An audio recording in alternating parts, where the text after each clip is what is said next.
Assalamualaikum warahmatullahi wabarakatuh. Saudaraku, sekiranya Allah berkenan untuk menuntun kami, menuntun kita sekalian, sehingga kita setidaknya memiliki persiapan menghadapi problem-problem atau persoalan-persoalan yang sangat berat, yang mungkin akan sangat berat jika resiko itu kita tanggung. Resiko dari kekalahan terhadap lawan-lawan kehidupan umat manusia. Untuk itu marilah kita mengawali pembahasan hal mendatang itu dengan mengakui jati diri Negara Kesatuan Republik Indonesia dan mengakui jati diri pejuang dan perjuangan Negara Kesatuan Republik Indonesia. Saya kira Negara Kesatuan Republik Indonesia sudah jelas Anda ketahui bahwa kita ketahui bersama bahwa berdasarkan Pancasila dan Undang-Undang Dasar 1945, di mana dalam hal Pancasila itu ada hikmah-hikmah yang mendasar, yang mendalam, yang akan jika kita ikuti dan kita anut hikmah Pancasila itu, maka kita akan menjadi makhluk yang sangat bijak dan fokus pada tugas-tugas dan kewajiban kita sebagai umat manusia. Pancasila itu terdiri dari 5 aturan pokok. Yang pertama yaitu ketuhanan yang Maha Esa. Dalam hal ketuhanan yang Maha Esa ini, konteksnya adalah manusia menyembah yang Maha Kuasa. Sedangkan yang Maha Kuasa itu telah dijabarkan oleh kitab-kitab suci yang ada di dunia ini, terutama Al-Quran. Jadi dalam versi Islam, yang Maha Kuasa adalah Allah Subhanahu wa Ta'ala. Kemudian para penganut Islam beribadah sesuai dengan perintah Allah dan tuntunan Rasulullah Muhammad Sallallahu Alaihi Wasallam. Selebihnya di dalam agama Nasrani, agama Buddha, agama Konghucu mungkin ya, agama Hindu dan sebagainya. Dan kalau umat Islam beribadah dengan tegak, lurus, artinya konsekuen terhadap tugas kewajibannya yaitu beribadah. Maka pada waktu beribadah itu juga seharusnya bisa menerima perbuatan orang lain yang juga beribadah. Misalnya orang Nasrani berada di gereja bernyanyi dan orang Nasrani menyebut bahwa itu ibadah mereka. Dan demikian juga kaum agama lain. Dan seharusnya orang Islam itu seperti kami itu. Nah, dan kami menilai itu suatu hal yang harus kita bebaskan dari pikiran kita. Jadi tidak boleh mendakwa bahwa mereka itu kafir atau sebagainya, sebab hal ibadah kepada Allah Subhanahu wa Ta'ala melalui agama-agama yang diturunkan oleh Allah, baik agama samawi maupun agama bumi ya, semua itu baik memuji, menyembah, dan mengagungkan hanya kepada Dia saja. Hanya jalan yang diturunkan oleh Allah itu berbeda-beda. Sehingga para penganut masing-masing agama itu berurusan dengan Allah Subhanahu wa Ta'ala. Jadi yang menerima segala sembahnya itu adalah Allah Subhanahu wa Ta'ala yang mewahyukan tuntunannya melalui para nabi dan rasul dan disampaikan pada umat-umatnya masing-masing di zamannya masing-masing. Jadi selain Pancasila, selain agama, tidak boleh diakui oleh Negara Kesatuan Republik Indonesia. Tidak boleh diakui sebagai bagian daripada ketuhanan yang Maha Esa. Sebab selain agama adalah musuh agama. Jika orang tidak menyebut Allah di dalam agama Islam, Maka jika ada kepercayaan lain yang tidak ada di dalam rumusan Al-Quran, itu tentu syaitan. Yang ada di dalam rumusan Al-Quran adalah Injil, Taurat, dan Zabur. Dan hal Islam juga mengenal ma'rifat. Ma'rifat itu mengetahui adanya Buddha dan Hindu sebagai keabsahan jalan menuju Allah. Jadi belajarlah ma'rifat dengan rasio dan logika yang tepat, yang tajam, sehingga mengerti bahwa Buddha dan Hindu adalah jalan menuju Allah oleh makhluk, masing-masing makhluk yang ditunjukkan oleh Allah jalannya. Dan jika kepercayaan selain daripada hal yang terurai di dalam Al-Quran diakui sebagai bagian jalan menuju kepercayaan, jalan yang sah sebagai mirip ibadah kepada Allah Subhanahu wa Ta'ala, hal itu akan mendatangkan iblis dan para penganutnya yang akan menciptakan berbagai kekeruhan. Sejak zaman dahulu, para kaum-kaum di luar daripada garis-garis agama sudah menciptakan kekeruhan terhadap kehidupan. Masing-masing ada yang memohon pada umat manusia agar dirinya disembah, seperti Fir'aun dan sebagainya. Ada yang membuat berhala supaya berhala itu disembah. Dan ada lagi yang menyamar sebagai kerajaan Allah, dan mereka menyerupai malaikat-malaikat yang menghakimi dan menjalankan pemerintahan Allah, seperti Darul Islam, ISIS, dan sebagainya. Dan juga dalam hal usaha manusia, ada pembajakan musik, pembajakan karya, ada pembajakan hak paten, dan ada masalah-masalah sengketa tanah, korupsi, dan sebagainya. Semua itu adalah dilakukan oleh kaum-kaum yang mutlak bukan dari kaum agama. Jadi untuk menanggulangi berbagai krisis, berbagai ancaman terhadap tanah air Indonesia khususnya, juga terhadap umat manusia di dunia ini pada khususnya, pada umumnya, sebaiknya segera bebenah, memperbaiki struktur agama masing-masing, dan membuat suatu agenda ibadah itu menjadi lurus.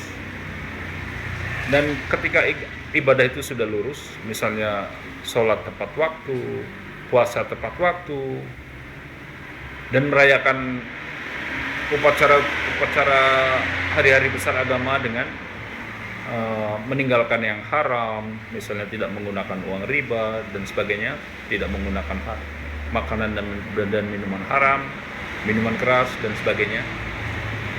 Kemudian tinggal membuat suatu majelis yang bijak, yaitu yang bersedia mengirimkan utusannya untuk menegur kaumnya yang masih menyimpang dari jalan agamanya. Dan setelah itu melindungi setiap usaha umat beragama itu supaya tidak terampas oleh kaum-kaum di luar agama. Misalnya kaum-kaum di luar agama itu dari sekte, kepercayaan terhadap ilah, misalnya terhadap Roro Kidul, terhadap Semar, dituhankannya para setan-setan, para dewa-dewa yang mereka sebut dewa itu kita nggak tahu, tapi ternyata di antara mereka belum ada satupun yang sanggup membuat nyamuk di hadapan kita. Kemudian pada sila kedua, yaitu kemanusiaan yang adil dan beradab. Kemanusiaan yang adil dan beradab, Anda mungkin mengetahui bahwa manusia itu hidup bersama dengan manusia lain. Tetapi tidak boleh melupakan bahwa manusia-manusia itu adalah ciptaan Allah. Dan Allah sendiri menghendaki agar manusia itu rendah hati. Rendah hati tentu diwujudkan dalam bentuk sholat itu atau beribadah. Beribadah itu kalau dalam arti yang hakikatnya adalah mengakui bahwa dirinya adalah ciptaan Allah. Kenapa manusia harus rendah hati? Karena manusia itu tidak boleh sombong. Sombong adalah sifat syaitan yang diciptakan oleh Allah dari unsur api, unsur panas.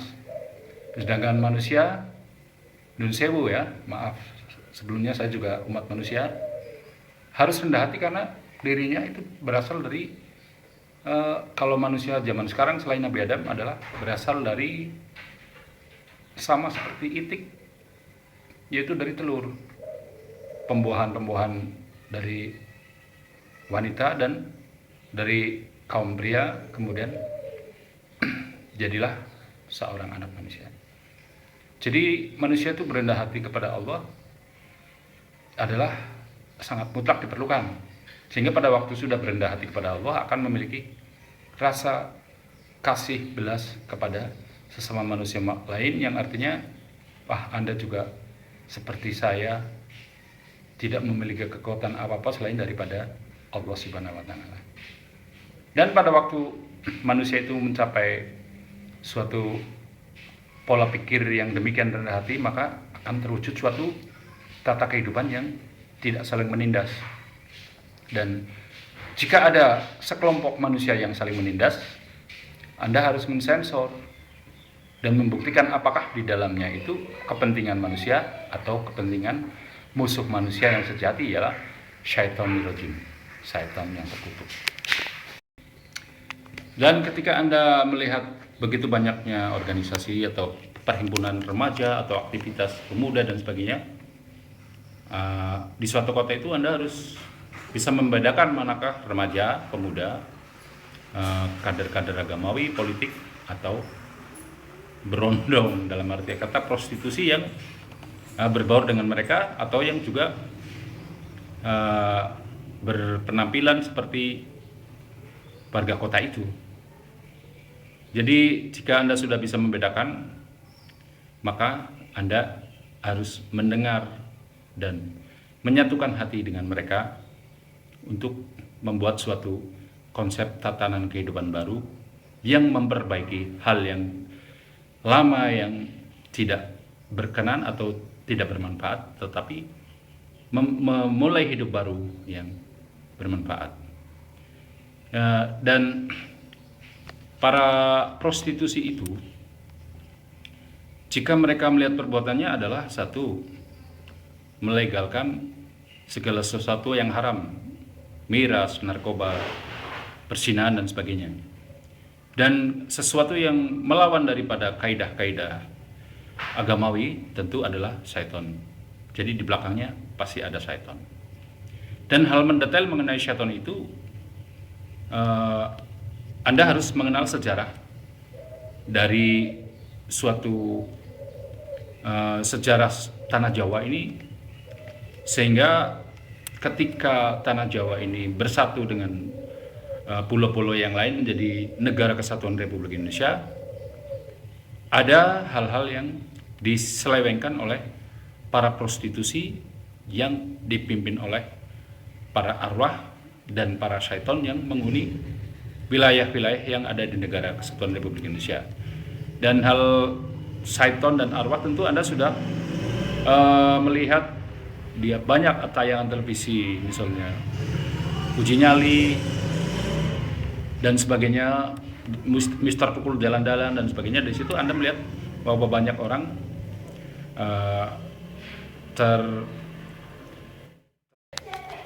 dan salah satu histori tentang kejahatan arwah dan syaitan itu adalah di daerah Solo, Jawa Tengah. Di zaman Pakubuwono, kalau tidak salah, Pakubuwono yang ke-6, itu ada seorang perampok yang perampok itu adalah waria, hermaprodit atau banci.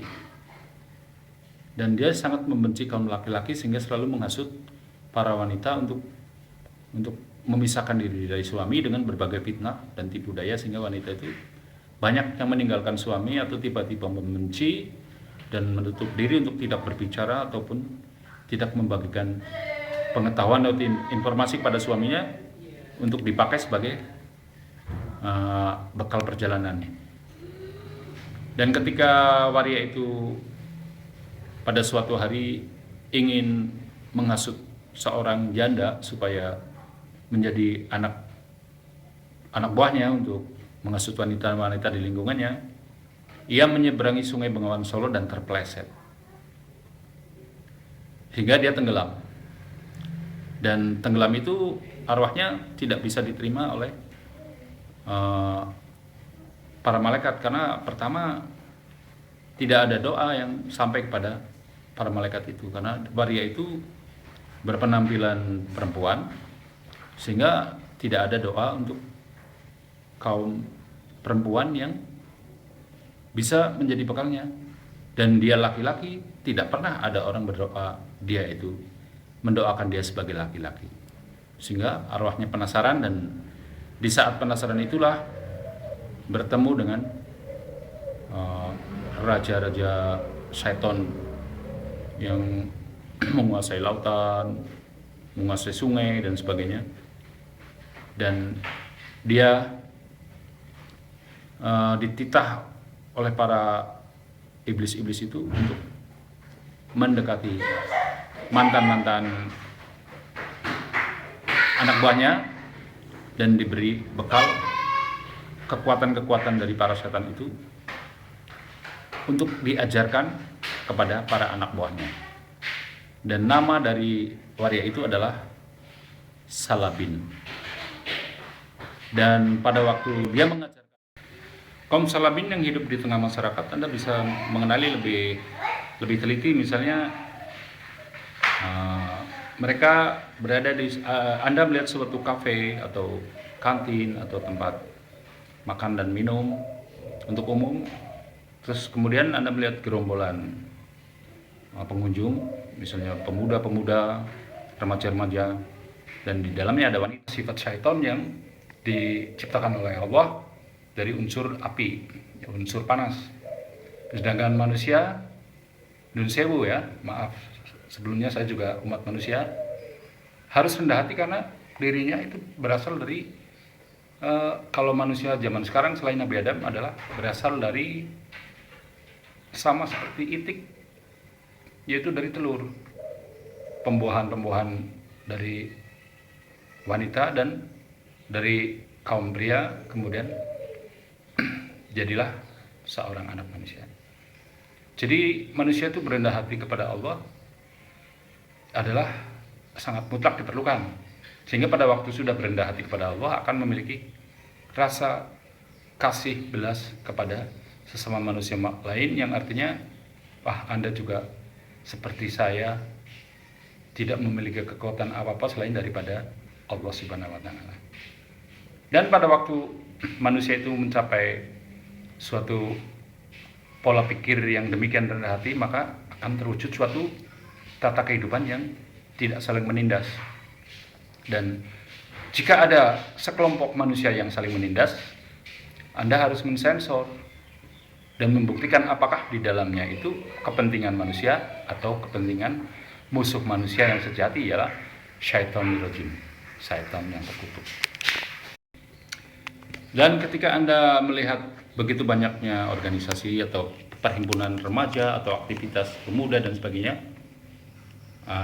di suatu kota itu, Anda harus bisa membedakan manakah remaja, pemuda, kader-kader agamawi, politik, atau berondong dalam arti kata prostitusi yang berbaur dengan mereka, atau yang juga berpenampilan seperti warga kota itu. Jadi jika Anda sudah bisa membedakan, maka Anda harus mendengar dan menyatukan hati dengan mereka untuk membuat suatu konsep tatanan kehidupan baru yang memperbaiki hal yang lama yang tidak berkenan atau tidak bermanfaat, tetapi memulai hidup baru yang bermanfaat. Dan para prostitusi itu, jika mereka melihat perbuatannya adalah satu, melegalkan segala sesuatu yang haram, miras, narkoba, perzinahan dan sebagainya. Dan sesuatu yang melawan daripada kaidah-kaidah agamawi tentu adalah syaitan. Jadi di belakangnya pasti ada syaitan. Dan hal mendetail mengenai syaitan itu, Anda harus mengenal sejarah dari suatu sejarah tanah Jawa ini, sehingga ketika tanah Jawa ini bersatu dengan pulau-pulau yang lain menjadi Negara Kesatuan Republik Indonesia, ada hal-hal yang diselewengkan oleh para prostitusi yang dipimpin oleh para arwah dan para syaitan yang menghuni wilayah-wilayah yang ada di Negara Kesatuan Republik Indonesia. Dan hal syaitan dan arwah tentu Anda sudah melihat dia banyak tayangan televisi, misalnya Uji Nyali dan sebagainya, Mister Pukul Jalan-Jalan dan sebagainya. Di situ Anda melihat bahwa banyak orang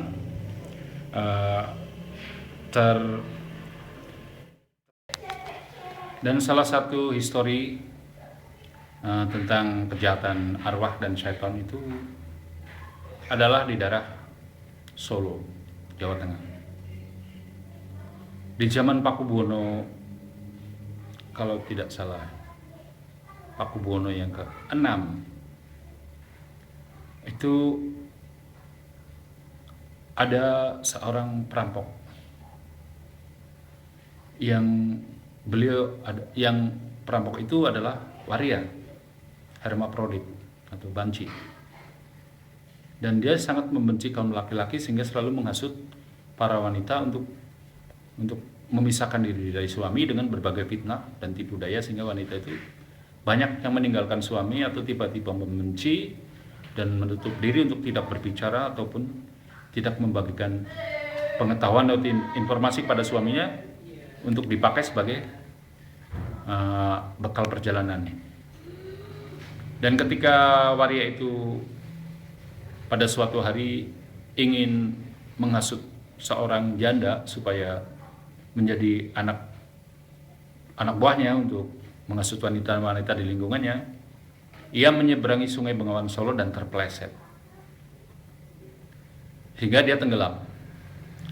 Dan tenggelam itu arwahnya tidak bisa diterima oleh para malaikat, karena pertama tidak ada doa yang sampai kepada para malaikat itu, karena waria itu berpenampilan perempuan, sehingga tidak ada doa untuk kaum perempuan yang bisa menjadi bekalnya. Dan dia laki-laki, tidak pernah ada orang berdoa dia itu mendoakan dia sebagai laki-laki, sehingga arwahnya penasaran. Dan di saat penasaran itulah bertemu dengan raja-raja syaiton yang menguasai lautan, menguasai sungai dan sebagainya. Dan dia dititah oleh para iblis-iblis itu untuk mendekati mantan-mantan anak buahnya dan diberi bekal kekuatan-kekuatan dari para setan itu untuk diajarkan kepada para anak buahnya. Dan nama dari waria itu adalah Salabin. Dan pada waktu dia mengajarkan kaum Salabin yang hidup di tengah masyarakat, Anda bisa mengenali lebih teliti. Misalnya mereka berada di Anda melihat suatu kafe atau kantin atau tempat makan dan minum untuk umum. Terus kemudian Anda melihat gerombolan pengunjung, misalnya pemuda-pemuda, remaja-remaja, dan di dalamnya ada wanita. Sekarang kita melangkah pemikiran kita kepada sila keempat, kerakyatan yang dipimpin oleh hikmah kebijaksanaan dalam permusyawaratan perwakilan. Maaf, pada waktu saya berdebat tentang hikmat atau hikmah di dalam kerakyatan yang dipimpin oleh hikmah kebijaksanaan dalam permusyawaratan perwakilan. Kalau menurut bahasa yang benar, hikmah adalah sesuatu pendapatan dari pengalaman yang membuahkan suatu pemikiran yang positif, sehingga itulah hikmah. Dan kalau hikmat adalah dalam versi duniawi itu adalah hening, fokus, konsentrasi. Dan kalau istilah gereja nih, hikmat itu adalah magic, kesaktian. Kesaktian itu dia seseorang mendengar firman Tuhan sehingga dia merubah segala sesuatu yang irasional.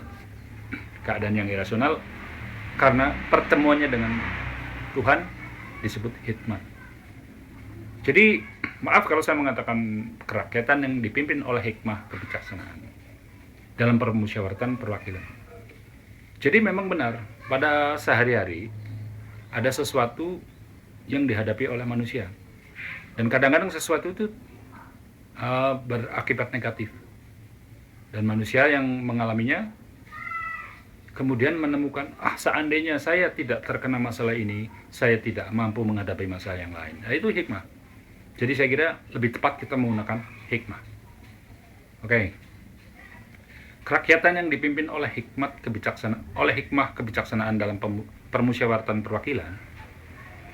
Kerakyatan adalah asas manusia dan manusia lain berhimpun membentuk suatu kemasyarakatan, dan sudah ada pemimpin.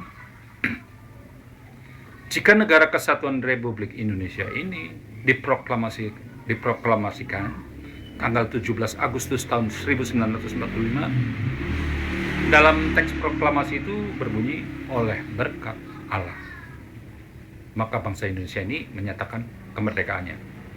Dan berdasarkan Pancasila, yang menjadi sila pertama adalah ketuhanan. Berarti para pemimpin dan para pembentuk Negara Kesatuan Republik Indonesia ini sudah mengetahui bahwa ada kekuatan dan kekuasaan tertinggi, yaitu Allah Subhanahu wa Ta'ala atau Tuhan Yang Maha Esa, yang disembah oleh para bangsa Indonesia dalam berbagai agama. Jadi kerakyatan itu adalah berhimpun melaksanakan hak dan kewajibannya sesuai dengan ajaran agama, bukan tidak sesuai dengan ajaran agama. Kalau tidak sesuai dengan ajaran agama namanya bukan kerakyatan, tapi persekongkolan atau konspirasi. Jadi bangsa Indonesia dari Sabang sampai Merauke tidak pernah melakukan konspirasi kejahatan, tetapi adalah bermusyawarah, bermufakat, melaksanakan anjuran dari para rasul dan perintah Tuhan. Kemudian hiduplah sebagai umat manusia yang 75% bercocok tanam, selebihnya nelayan, dan selebihnya adalah peternak dan sebagainya. Dan tidak ada konsep bahwa pendapatan bangsa Indonesia adalah menjadi pemimpin politik, pegawai negeri dan sebagainya. Itu kalau hal aparatur negara atau mandataris rakyat adalah sosok-sosok yang berbakti kepada nusa bangsa, dan di dalam kehidupannya sebenarnya tidak boleh mengandalkan sesuatu yang dari pemerintahan ini, kecuali administrasi negara dan kondisinya sudah memungkinkan. Banyak negara-negara disebut negara tertinggal yang para aparatnya demikian. Tapi kalau di negara berkembang, banyak teori ekonomi untuk memajukan negara, misalnya dengan memberi kemakmuran kepada pemimpinnya dan para pegawainya, supaya di saat makmur itu mereka mampu menerbitkan sesuatu yang baik untuk rakyatnya. Misalnya melakukan riset bagaimana mengembangkan pertanian, melakukan riset bagaimana mengamankan daerah dari penjajahan dan dari segala terorisme. Itu kemudian melerai. Saudara, aktivitas para orang asing dan para komunis lokal yang sudah terpengaruh oleh kepercayaan asing, kemudian juga sudah melakukan subversi terhadap rakyat dan kedaulatan para pendiri dan para pembentuk Negara Kesatuan Republik Indonesia, kemudian membuat berbagai organisasi atau grup atau sesuatu yang mengatasnamakan potensi atau milik atau pengelola di Negara Kesatuan Republik Indonesia. Dan setelah itu mereka mencoba berhubungan diplomasi dengan mitra-mitra Negara Kesatuan Republik Indonesia, misalnya dengan Amerika Serikat, dengan negara-negara lain yang sudah berdamai. Dan jika mereka merasa tidak ada lampu hijau untuk diterima oleh negara asing, mereka segera melakukan penculikan secara halus, misalnya mencuri file di komputer dinas atau di tempat-tempat umum yang direntalkan dan sebagainya, atau bahkan di masjid. Dan mereka membuat suatu acara pencurian itu sedemikian rapi sehingga pada akhirnya dokumen-dokumen itu jatuh ke tangan mereka, walaupun hanya untuk dipelajari, tetapi sesungguhnya mereka tidak sanggup melanjutkan atau meneruskan apa yang tertuang dalam dokumen, terutama yang kami kerjakan. Dan setelah mereka mengaku dirinya sebagai para keturunan kerajaan-kerajaan itu, kemudian mereka mempengaruhi orang asing untuk membuat suatu organisasi Islam dan mendirikan negara-negara yang konon adalah negara Islam. Jadi secara gamblangnya bahwa diprediksi ISIS itu dicetuskan oleh para sekte itu, para penganut Salabin yang demikian arogan mengaku sebagai keturunan para kerajaan di Indonesia ini dan mengaku memiliki kemampuan yang setara bahkan lebih daripada para keturunan yang masih ada yang sesungguhnya sangat pendiam dan tidak melakukan segala sesuatu di luar batas aturan-aturan dan norma yang sudah ditentukan agama maupun negara Republik Indonesia. Jadi jika Anda ingin mengungkap keberadaan ISIS dan Saudara, saat ini kita menginjak sila kelima dari Pancasila, yaitu keadilan sosial bagi seluruh rakyat Indonesia. Saya kira hal itu kita harus mengembangkan pikiran kita, intuisi hukum kita terhadap sejarah Pancasila itu sendiri dan sejarah Negara Kesatuan Republik Indonesia sendiri.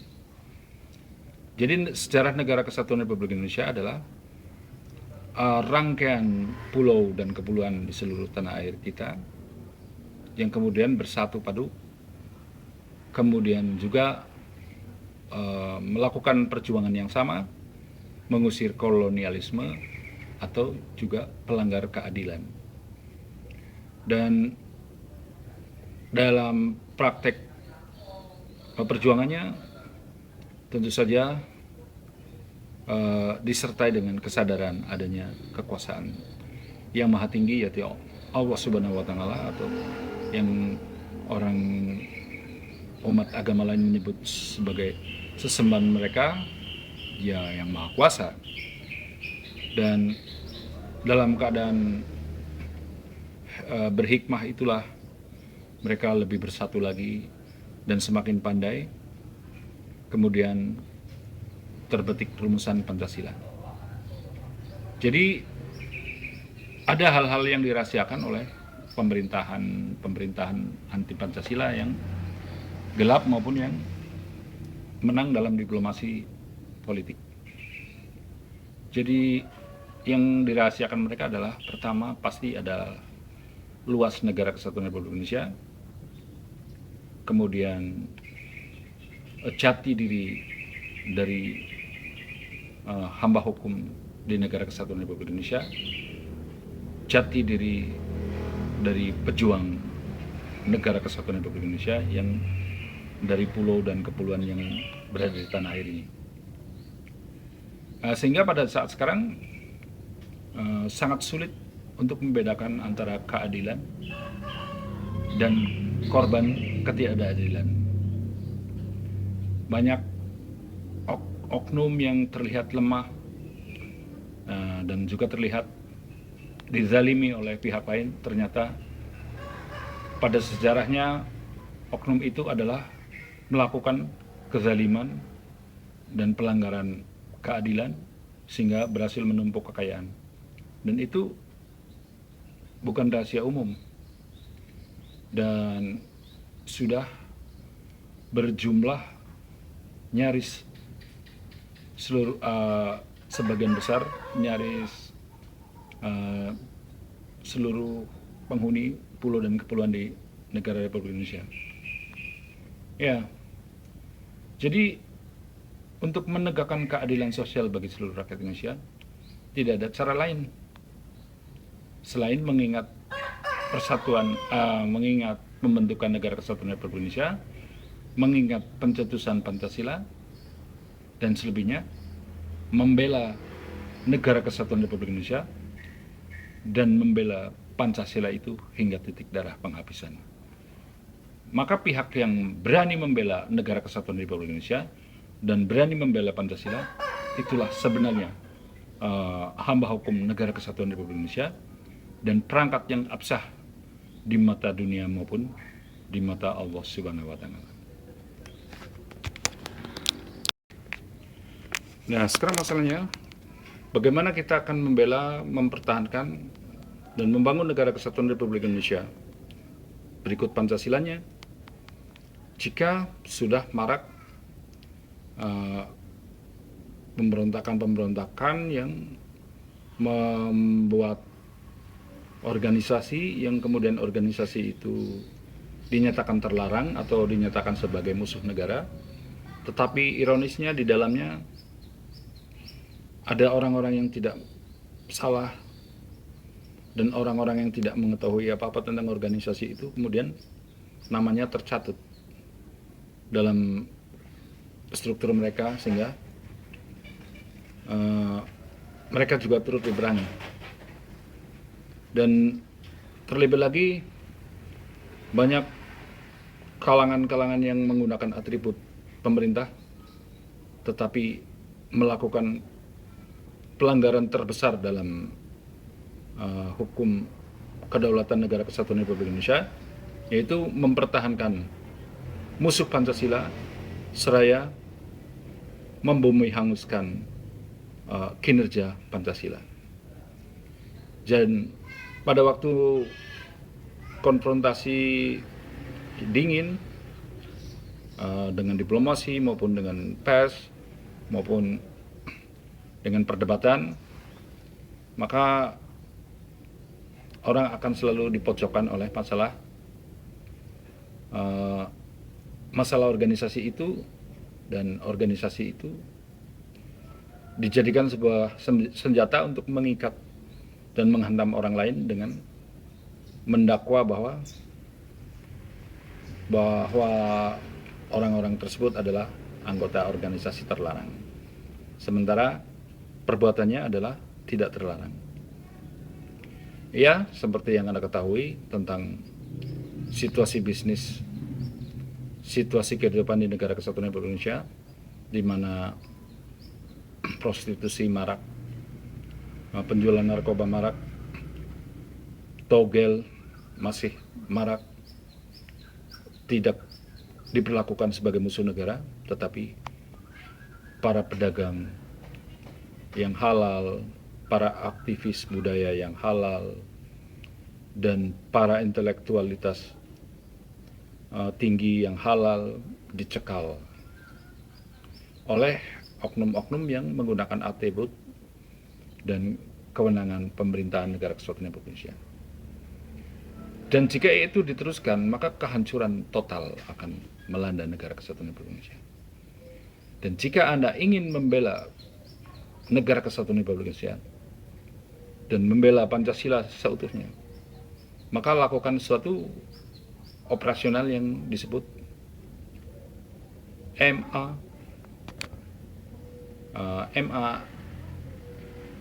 MAFIA,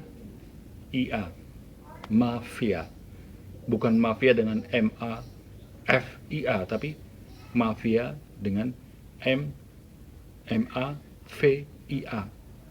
Artinya, jika Anda melihat pelanggaran hukum, segera bertindak. Tidak perlu Anda menanti aparat hukum. Tapi jika Anda sudah berhasil mengatasi masalah itu, misalnya Anda melihat pencopet, Anda menangkap, tapi perlakukanlah mereka seperti aparat hukum memperlakukan para kejahatan, yaitu dengan tidak menganiaya, hanya memeriksa. Dan kemudian Anda berusaha merehabilitasi wataknya supaya tidak menjadi kejahatan. Dan jika Anda melihat sebuah pelanggaran berat seperti usaha rapat-rapat untuk memblokir pekerjaan massal yang halal, maka segera Anda juga mengerahkan kekuatan Anda yang Anda miliki dari dalam dan luar negeri untuk menghalangi ikhtiar mereka. Jadi mafia adalah kebenaran yang tumbuh dari dalam anggota kehidupan dengan disertai kekuatan mereka, dengan disertai ikhtiar mereka, dengan disertai adaptasi mereka dengan tujuan pokok daripada hukum di negara kesatuan Republik Indonesia, maka jadilah mafia. Dan Anda tidak perlu gembar-gembor dengan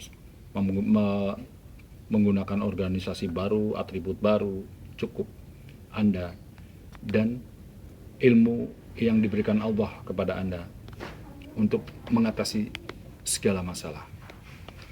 Jadi jika Anda sudah melakukan hal demikian, insya Allah akan menggagalkan usaha para oknum-oknum yang subversi terhadap negara kesatuan Republik Indonesia, yaitu penjahat yang memboikot calon aparat negara atau aparat negara yang sedang berdinas, kemudian merebut pekerjaannya dan merubah instruksinya menjadi instruksi yang tidak sesuai dengan tujuan negara kesatuan Republik Indonesia.